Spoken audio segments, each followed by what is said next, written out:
victory, in the name of God, the most gracious, the most merciful. Truly, we have granted you a clear victory, so that God may forgive you your past and future sins, and complete his favor to you, and guide you to a straight path, and so that God might bestow on you his mighty help.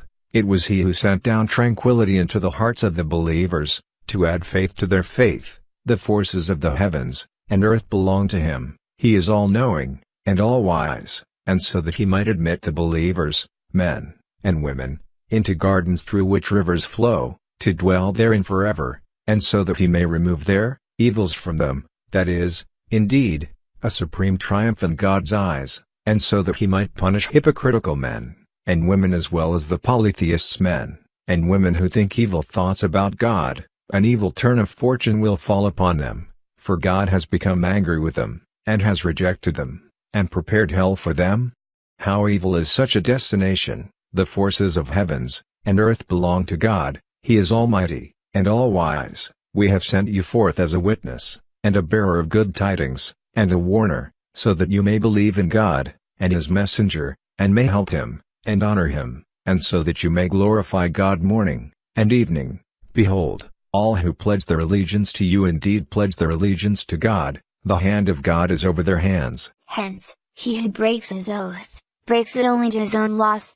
Whereas he who remains true to what he has pledged to God, shall have a great reward bestowed upon him by God. Those desert Arabs who remain behind will say to you, our belongings, and our families kept us occupied, so ask forgiveness for us. They will say with their tongues what is not in their hearts.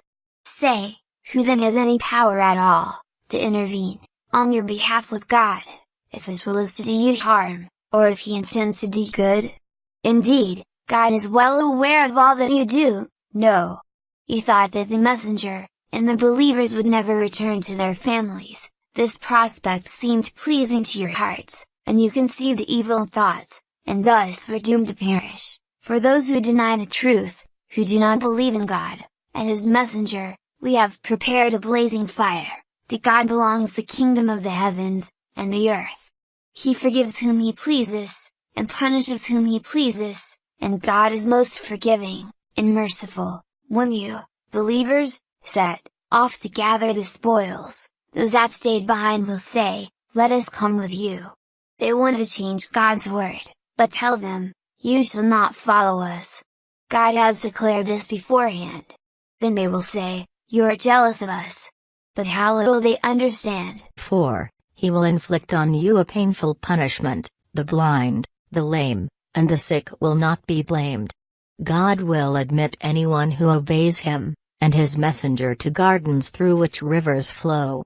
But whoever turns back shall be severely punished by him. God was pleased with the believers when they swore allegiance to you, Prophet. Under the tree, he knew what was in their hearts, and so he sent tranquility down to them, and rewarded them with a victory near at hand, and with many future gains. God is mighty and wise. God has promised you many future gains, and he has given you these in advance, and he has restrained the hands of men from harming you, so that it may be a sign for the believers, and so that he may guide you to a straight path. And there are yet other gains, which are still beyond your grasp, but which God has already encompassed for you, for God has power over all things. If those who deny the truth were to fight you, they would certainly turn their backs, then they would find neither protector nor helper. Such was the law of God in the past,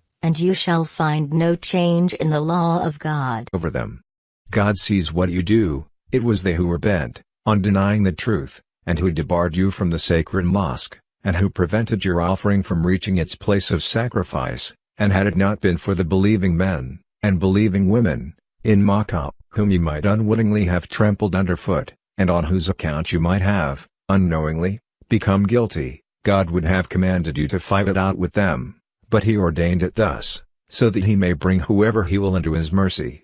If they, the believers, had been clearly separated, we would have punished those who were bent on denying the truth with a painful punishment, while those who deny the truth made it a prestige issue. In their hearts the bigotry of the days of ignorance, God sent His tranquility down onto His messenger, and believers, and firmly established in them the principle of righteousness, for they were indeed better entitled to it, and more worthy of it.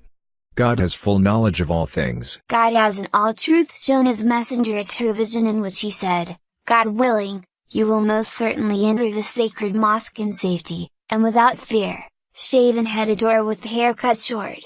God knew what you did not, and has given you a victory beforehand. He is the one who has sent His messenger with guidance, and the true religion, so that He may have it prevail over all other religions. God suffices as a witness, Muhammad is the messenger of God. Those who are with Him are firm, and unyielding towards those who deny the truth, but compassionate towards one another. You see them bowing, and prostrating themselves, seeking the grace of God, and His goodwill.